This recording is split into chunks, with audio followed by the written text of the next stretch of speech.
You know what we do in this classroom. The news, Thursday, November 7th, 2024. The New York Post, you know what they do? They do corny. I love corny. He's done it again. There's your polymarket data from early Wednesday morning. You didn't need to stay up late at night like me, like a crazy person. You could have gone to bed at 8 if you were just tracking the Florida results, the early data coming in. Now, although Florida, not the best predictor or indicator of what the nation feels or believes. They're much more conservative these days, but he was running up the vote total so much that if he just did half as good in the other states, he was going to wall up Kamala, and he did. Man, I should have gone to bed early. Paying the price now. Looking at the poly market, if at 4 p.m. on Tuesday you were smart or of legal age, or had money, unlike me, you could have bought 1,000 shares of Donald Trump at 25 cents for $250 because too many people believe the polling data, but you watch the videos, you sit in the classroom, you know, don't trust the polls. Check the betting markets, do the research. You knew his chances were much better, and so let's say you bought in. And then you cashed out $1,000. Congratulations, you got rich. A lot of people lost a lot of money. If you watch that previous video, remember the guy that bought 100,000 shares of Kamala after a weekend of good news and fake polls? Tough luck there. Don't trust the polls. Now, there are some polling agencies you can trust. Richard Bears, Big Data Poll, People's Pundit, Atlas Intel, once again, as I have told you before, the most accurate, again, in predicting election results. This is the place to be if you get the information. So 2 in the morning-ish, Trump gave his acceptance speech after Fox News declared him the winner. The other news agencies, I guess a charitable way of saying that they delayed announcing he was president was they dragged their feet. Either way, around 5:30, eventually all of the legacy media announced, oh yeah, fine, Trump won. Okay, moving on. And he's won the Senate, and it looks like it's still early that he's going to take the House as well, and so Republicans will completely control our federal government. There's really not much the Democrats can do about it. This is where we are. Kamala has given up at the time of recording this video, but she did not concede on election night, which is usually the protocol, the honorable, respectable thing to do. She sent her fans and supporters at Howard University home without speaking to them, unfortunately. And then there was a thought that maybe she would come in the morning and speak to the people, but eventually at 4 o'clock she came out and gave like a 7-minute speech and was off. So, moving on. Now, a lot of blaming and fake reporting going on with the Democrats. What did we do? Who did something wrong? And rather than look in the mirror and re-image the party and return to the Democratic Party that was the Democratic Party that I grew up with, which is very much the Republican Party today, rather than look internally and fix things, they're blaming Hispanic men for being misogynist. They're blaming white women for not supporting her. It's finger pointing going around, and it's all really just a show. Because as we have said in previous videos and previous lessons, the internal data that they had from their own internal polls, the ones that actually mean something, that was leaked, that we talked about before, they knew they were going to lose months ago. There's no, oh, how did this happen? It's all pretend, it's all show. Now, the people who trust regular polls, the normies, the regular Democrats, sure, they're probably wondering what's up. But the people within the Democratic Party, they knew what was going on. There's no finger pointing going on. They had the data. They knew they were losing. It's all show. And for months, they continued to accept fundraising money. They knew they had no chance. They knew they had big problems. And they still accepted a bunch of money from donors. They let the money come in. People were flooding in thousands and millions of dollars towards them. And the Democratic Party continued to mislead them about their chances and hid their internal data. And what did some of that internal data show? Well, you can see here with Ari Fleischer's tweet explaining what some of that internal data probably suggested. Where did she actually do well? Who actually voted for her? And who did not vote for her? Well, you can see it right there. I'll just summarize it. Basically, the people that were going to vote for Kamala were rich people, non-religious people, and the elites. The rest of the country, which is, for all intents and purposes, practically the entire country, did not support her policies. They had this internal data. You don't need to point fingers. This is your base. This is who you appeal to. You must change your image to appeal to the working class. You must change your image to appeal to minority groups and groups of diverse nature. You can't just rely on rich people, non-religious people, and elites. Sure, there's a lot of power within that group, but it's not a lot of votes in that group. So what happened? Let's talk about the people that didn't appeal to. The unengaged voter, that's hard to poll. The uneducated voter, that's hard to poll. That voter before the Trump era didn't vote. Well, he voted on Tuesday. And why did he vote? Why did he get off the couch? He's happy to sit on the couch. He'd been sitting on the couch his whole life in 2016 until 2016, and now he's up and at 'em. Trump fired him up in 2016. In 2024, the Democratic Party fired him up. Sure, Trump motivated him as well, but you really poked the bear this time. That uneducated voter got an education every time he went into the store and had to buy milk. He learned all about inflation that you caused. That uneducated voter that wasn't engaged, oh, he got real active when he realized that wages were being suppressed because of illegal immigration, and the jobs were gone, and there were issues all throughout the country. He was tired of being called a racist. He was tired of woke culture wars. He was tired of the news media misleading American people. He was tired of the persecution and prosecution of Donald Trump. He tried to impeach him 2 times. He tried to throw him in jail. You had lawfare and lawsuits against him. He got tired of seeing all this, and it wasn't just Donald Trump.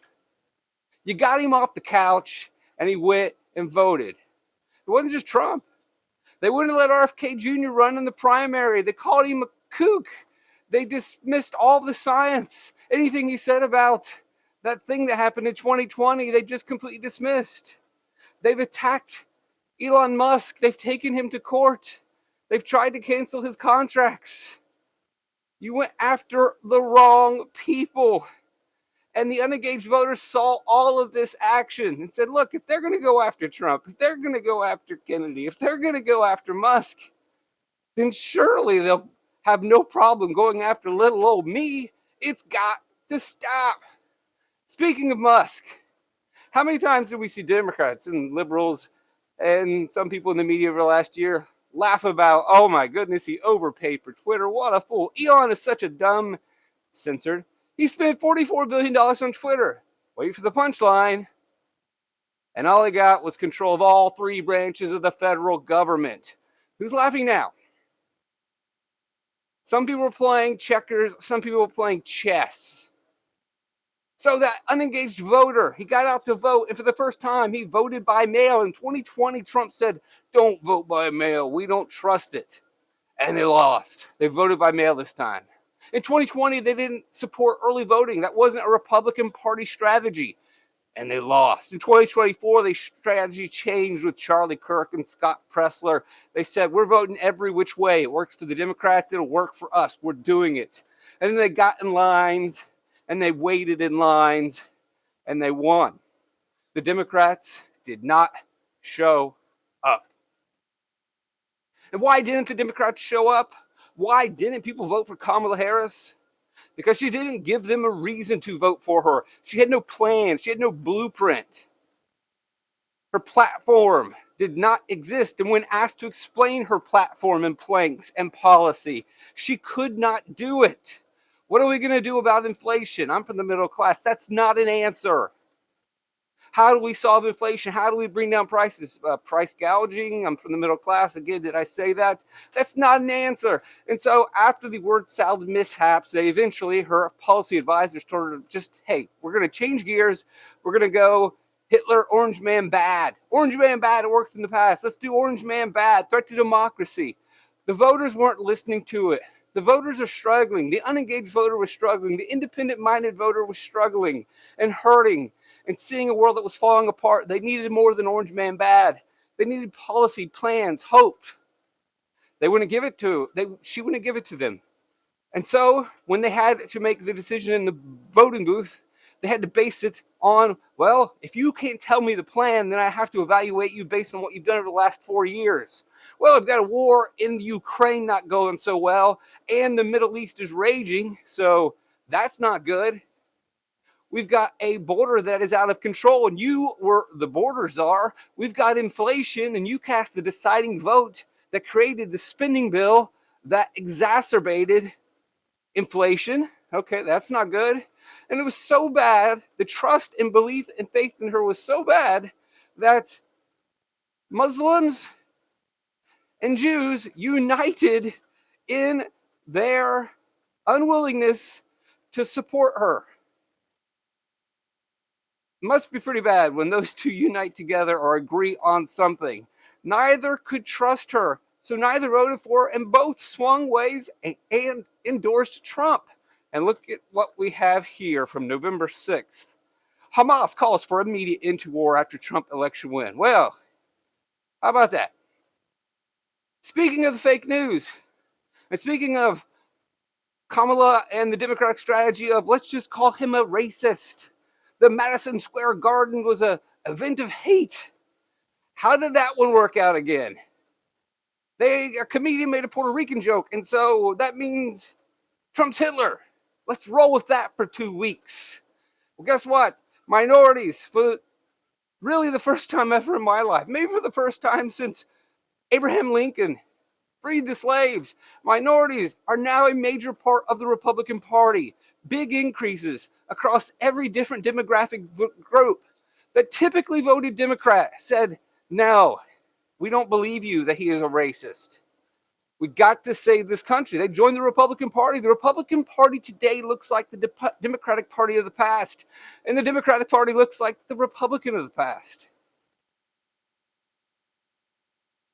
Going back to our old silo discussion, one of the things that we're always trying to break through here is we got to look at all sides. We've got to listen to all people. You got to get out of your bubble. The bubble is bad. And unfortunately, liberal Democrat women are trapped in that silo, trapped in that bubble, that echo chamber. They only hear things that confirm their own biases. They do not hear outside opinions. They do not hear disagreeing beliefs. And so inside that silo, where the liberal legacy media feeds them, and they talk amongst their other liberal friends, there was a consensus among those liberal Democrat women that if Trump were elected, he would take away their abortion rights. He would take away their right to choose. And so the Democratic Party said, let's get a bunch of votes. If we make abortion the issue, we can win. And obviously, the Democratic Party did really well with those women in that category, in that silo, but outside of that silo, outside of that bubble, the independent voter, they did not make any gains. Sure, you rallied your base, but you need more than your base to win elections. And making abortion a big issue, good for your base, but it did not reach out because that independent voter, that voter that knows all of the issues, listens to Republicans, spends time with Republicans and Democrats, absorbs all different types of media, and really is discerning and understands all the issues. She knew that abortion was not a real issue in this election because, yes, Trump elected judges that ultimately led to the end of Roe v. Wade. But when you ended Roe v. Wade with the Dobbs case, you simply just returned the issue to the people to decide rather than the government, rather than elites. You said, all right, let the people decide. Let the states make the decision. And here in our home state of Ohio, we decided in 2023, and in 2023, we decided, or was it 2022? The dates fly by me. We decided that it's still legal, and most states decided it's still legal, and it's no longer an issue. The law is on the books. Women have the right to choose. It's not up for decision again. Instead, an independent-minded voter knew, like, hey, we already decided that, so I don't need to vote on that again. Maybe this time around, I can vote on a more pressing issue, like, I don't know, immigration or the economy, and so they voted Republican. Here's your reminder that never trust the polling data. It's garbage. If you've been following these videos, you know that we're constantly saying don't look at the polls. Now, again, there are a couple decent pollsters out there. Atlas Intel, Big data poll, Richard Barris. You can trust those guys who really dig into the weeds. But if it's a poll that's on NBC, Fox, ABC, don't believe it. Don't trust it. Don't even look at it. And so we will pick on someone here. Ann Selzer's the best pollster in politics. She was the gold standard. And over the weekend heading into the election, she said that Kamala Harris was going to win old red Iowa. It doesn't get any redder or more Republican, but she predicted over the weekend that, oh yeah, Kamala's going to win the state. People were shocked. The media ran with it, the legacy media. And Democrats did a victory lap and danced and said, we're going to win. Super excited, super pumped. Ann Seltzer said it. Meanwhile, Alice Intel, Richard Barris, pollsters that really were in the know said, she's got this wrong. What is she doing? She is staking her reputation on this. Her career will be over if she's wrong. She's going to be wrong. What is she doing? It's career suicide. And it was career suicide. Harris didn't win. Trump won Iowa by 14 points. Wasn't even close. Seltzer's career is finished. Who knows what Seltzer was doing? Now, some people want to give her credit and say, hey, she just trusted her data and didn't hide the numbers and went with it. Well, that's one way of looking at it. Maybe it was one way of trying to influence the election, maybe encourage Democratic support and suppress Republican votes by giving misleading information heading into an election. Either way you want to look at it. Now, as the days move on, I hope that Republicans and MAGA types do not gloat and act irresponsibly, and they accept their win and act with grace and dignity and reach out and unify the country. That is my hope. That is my dream, and we'll see how it goes on. We've got to bring the country together. Don't feel bad for her. Of course, it seems like it's a bad day. Maddow, MSNBC, the mainstream media hates Trump, and now he's the winner. They're going to be so angry and frustrated and depressed, and no, not really.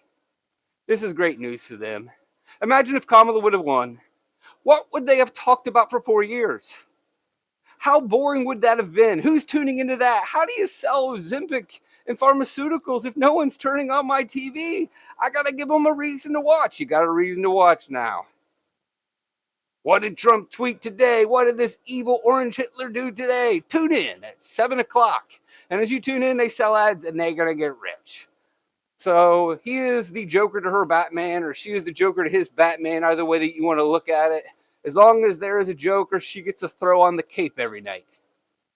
They're going to make some money. You could even argue that the liberal living in their silo, as much as they hate Trump, they need Trump.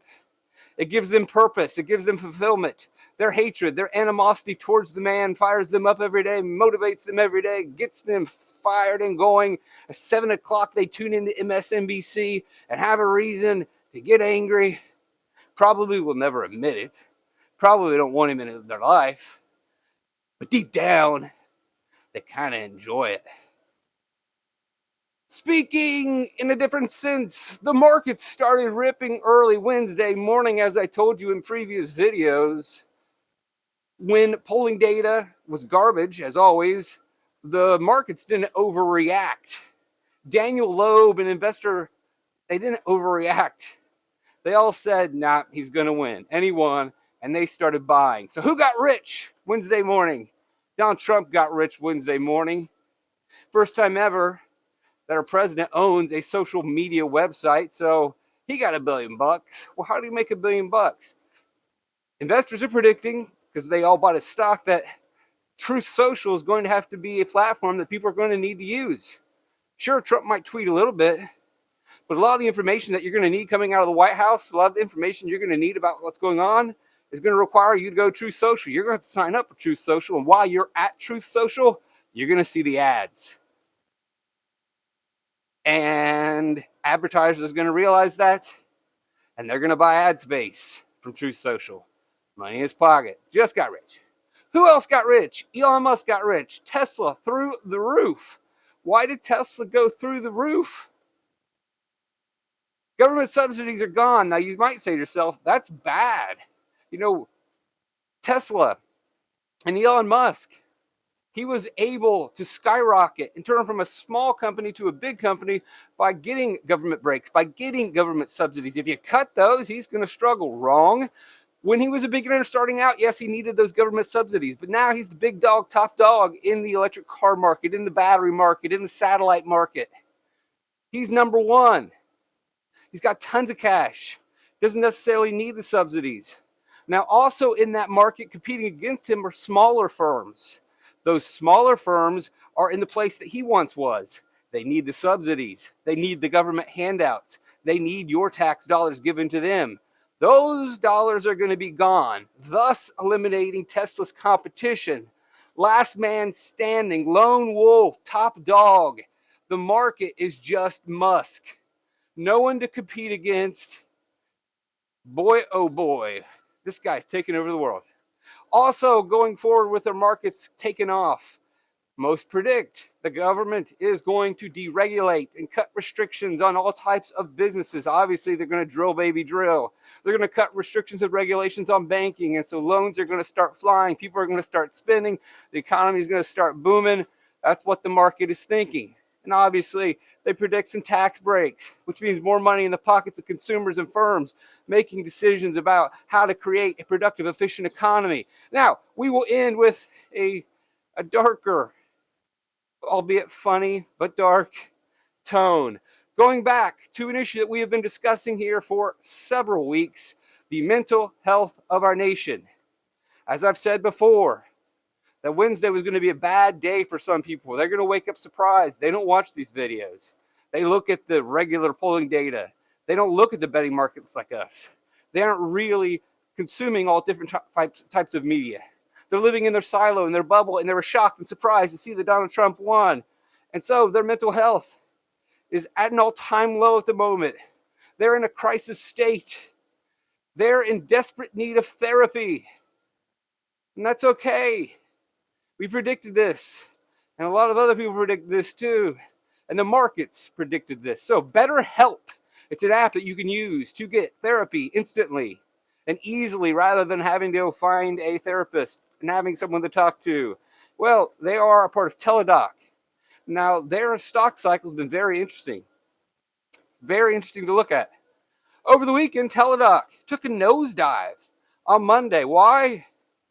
Well, one would believe, possibly, and this is just us trying to infer, that when all of these fake polls were released over the weekend heading into the election, the New York Times Siena College poll that had Kamala winning all of the swing states, of which she lost every single one, but New York Times, who was off 90% of the time in 2020 by a margin of 5 points, typically towards the Democrats, as we have discussed in previous videos.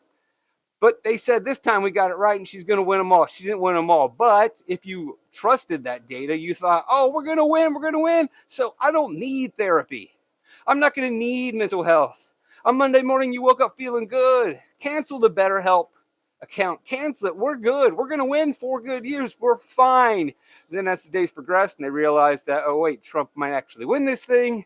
And then come Wednesday morning, Trump wins. Better get on that BetterHelp app. Sign him back up. Resubscribe. Yeah, I know I canceled, but I need therapy again. Thanks for joining me.